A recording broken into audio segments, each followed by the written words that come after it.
अगर अगर सच में तालाब में कोई जिन रहता है तो मैं उठाऊंगा उस जिन को, लेकिन उस जिन ने उठते ही मुझे खा लिया तो? वैसे ये जिन है या कुंभकर्ण जो इतने सालों से सोया हुआ है? कुंभकर्ण, हाँ, एक तरकीब है उसे उठाने की।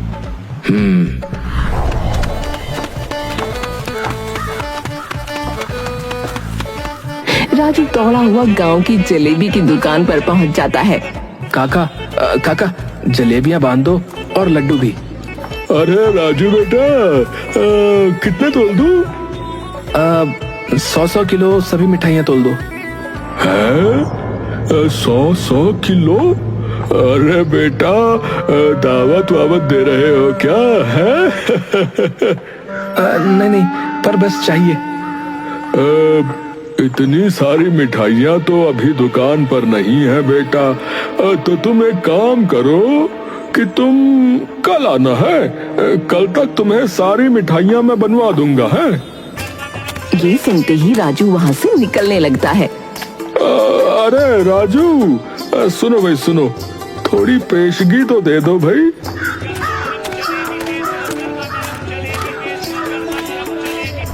राजू पैसे निकालकर दुकानदार को दे देता है और घर पर चला जाता है।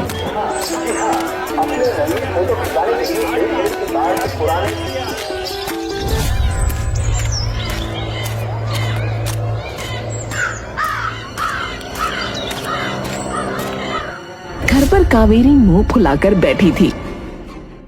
राजू को देखकर कावेरी एक छड़ी लेकर राजू को मारने लगती है। बोल, कहाँ है मेरे सोने के कंगन? तूने चुराए हैं ना?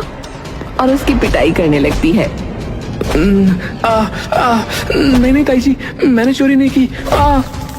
अरे क्यों मार रही हो इस बेचारे को? अरे क्या बिगाड़ा है उसने तुम्हारा? आप तो चुप ही रहिए, जब देखो तब इसकी तरफदारी करते रहते हो। तभी सुनील वहाँ पहुँच जाता है। अरे क्यों मार रही हो इसे कावेरी? आपके लाडले भतीजे से ही पूछिए, इसने मेरे सोने के कंगन चुरा लिए। राजू, तूने ऐसा किया? मुझे तुझसे ये उम्मीद नहीं थी। तूने कंगन चुरा लिया। बता बता, कहाँ है कंगन? कहाँ है कंगन? ताऊ जी मैं सच कहता हूँ, मैंने आपका कंगन नहीं चुराया। ये ले, तो फिर कहाँ गया कंगन? है कहाँ गया कंगन? और उसे बहुत मारती है। निकल जा मेरे घर से और दोबारा इस घर में कदम मत रखना।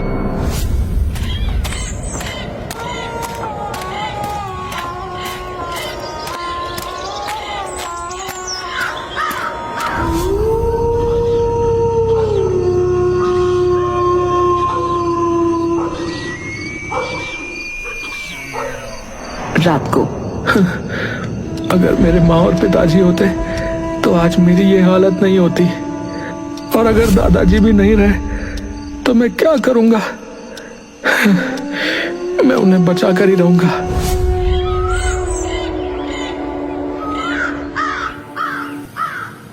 अगले दिन सुबह जल्दी उठकर राजू हलवाई के यहाँ चला जाता है।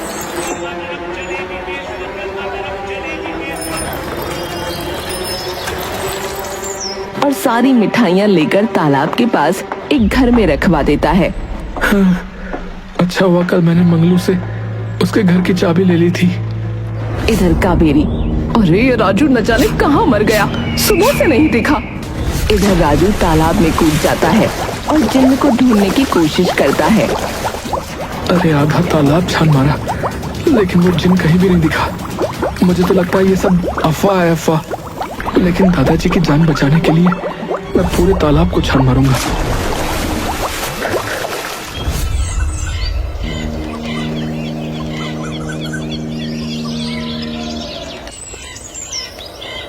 लगता है यहाँ कोई जिन नहीं है। चलो चलता हूँ।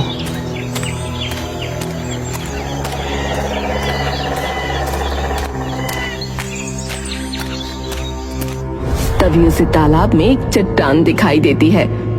अरे ये चट्टान कैसी है यहाँ? और राजू चट्टान के पास जाता है तो उसे एक दरवाजा दिखता है। राजू बिना कुछ सोचे उस दरवाजे के अंदर घुस जाता है। हो सकता है जिन यहीं कहीं हो। लेकिन पूरी गुफा छान मारने के बाद भी राजू को जिन्न कहीं नहीं मिला।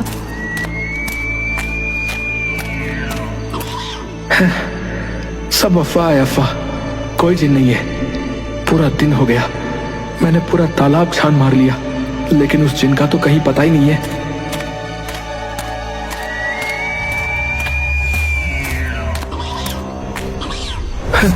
अरे अरे ये क्या है? अरे अरे इधर दूसरी तरफ पूरे गांव में आंधी चलने लगती है और तालाब में भी तूफान आ जाता है। कौन हो तुम और तुम्हारी इतनी हिम्मत कि तुमने मुझे उठाया? अब मैं तुझे नहीं छोड़ूंगा। राजू उसे देखकर डर जाता है और इधर उधर भागने लगता है। मुझे किसी भी तरह इस गुफा से बाहर निकलकर इस जिन को उस घर में ले जाना होगा। हाँ। और राजू बहुत तेजी से दौड़ने लगता है और जिन भी राजू के पीछे होता है। दौड़ते दौड़ते राजू उस घर में पहुंच जाता है और जिन भी राजू के पीछे पीछे वहां पहुंच जाता है। राजू एक दीवार के पीछे छुप जाता है। जिन वहां पहुंचकर देखता है कि आसपास बहुत सारी मिठाइयां रखी हुई हैं। जिन मिठाइयां देखकर बहुत खुश हो जाता है।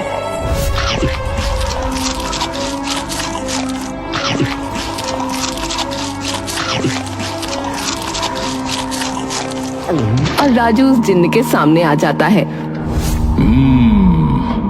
क्यों उठाया है तुमने मुझे? मैं इतने वर्षों से उस गुफा में सो रहा था।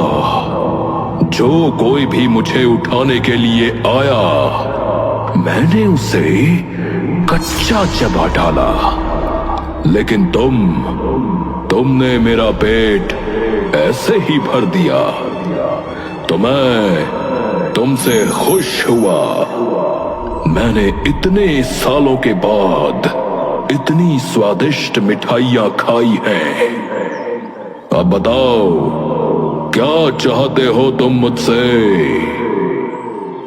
मैं आपसे कुछ नहीं चाहता हूँ। मैंने सुना है कि आप हर किसी की इच्छा पूरी कर सकते हैं। मुझे आपसे कुछ नहीं चाहिए, बस आप मेरे दादाजी को ठीक कर दीजिए। और उसे सारी बात बताता है। अच्छा, ठीक है, चलो। अगर तुम इस भेष में बाहर गए तो सब लोग तुम्हें देखकर डर जाएंगे। हाँ, बात तो तुम ठीक कहते हो। फिर जिन्न एक इंसान का वेश ले लेता है और राजू के साथ उसके घर चला जाता है।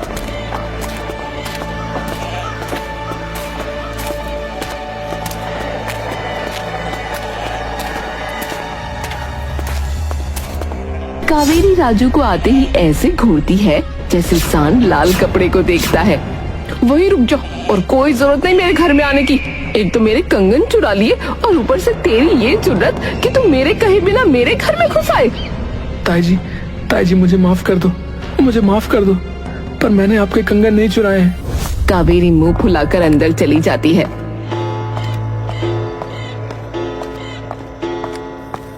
और राजू जिन्न को लेकर अंदर आ जाता है। जगन राजू को गले लगा लेता है। अरे तुझे पता है बेटा, मुझे तेरी कितनी फिक्र हो रही थी। और ये व्यक्ति कौन है? जी, मेरा नाम जीवन है, मैं इसका दोस्त हूँ। तभी जगन को जोर जोर से खांसी आने लगती है।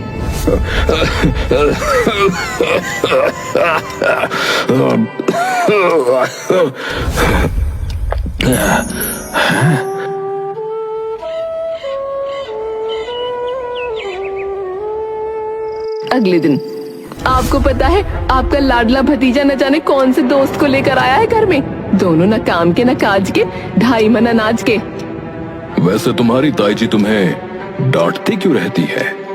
और ये किस कंगन की बात कर रही थी वो? अरे परसों उनका कंगन चोरी हो गया था और उन्हें लगता है कि कंगन मैंने चुराया है, बस इसीलिए वो मुझ पर भड़क रही थी। जरा 1 मिनट। मुझे पता है कि तुम्हारी ताई जी का कंगन कहाँ है। कहाँ है?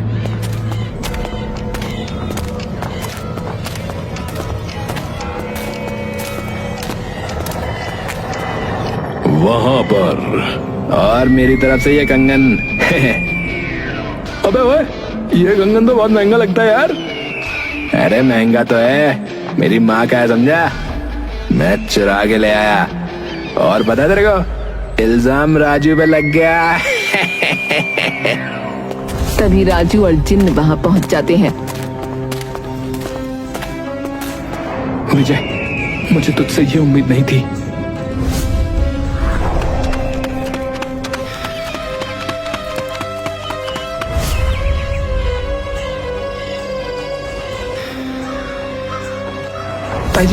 ताई जी ये देखिए, विजय ने आपका कंगन चुराया था।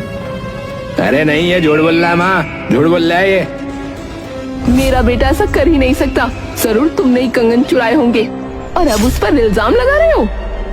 नहीं ताई जी, मैं सच कह रहा हूँ, ये आपका कंगन जुए में लगा रहा था। अरे चुप करो, मेरा बेटा ऐसा कर ही नहीं सकता।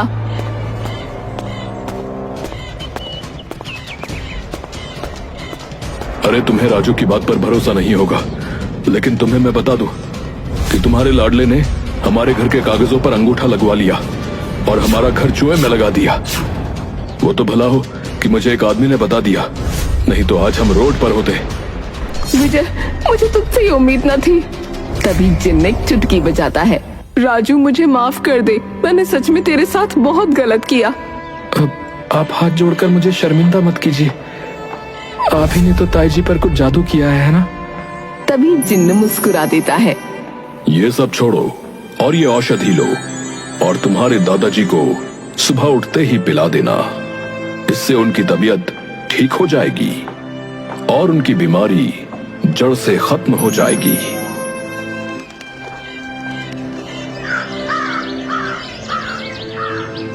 जिन्न ने जैसा कहा था, राजू ठीक वैसा करता है। अब दादाजी लीजिए, ये औषधि पी लीजिए। ला बेटा।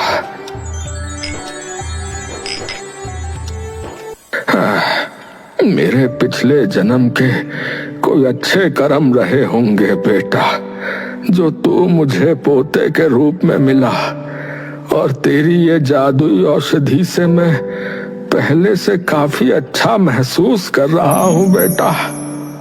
दादाजी, आप बस अब जल्दी से चलने लगो, फिर हम दोनों पास के तालाब में मछली पकड़ने चलेंगे।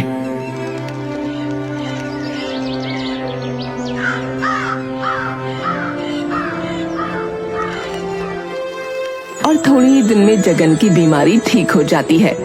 इस तरह से राजू के हौसले ने उसके परिवार को एक कर दिया और इसके बाद सब मिलजुल कर प्यार से रहने लगे। जिन्न का राज अभी भी राज बना हुआ है। जैसी जिन्न की मर्जी थी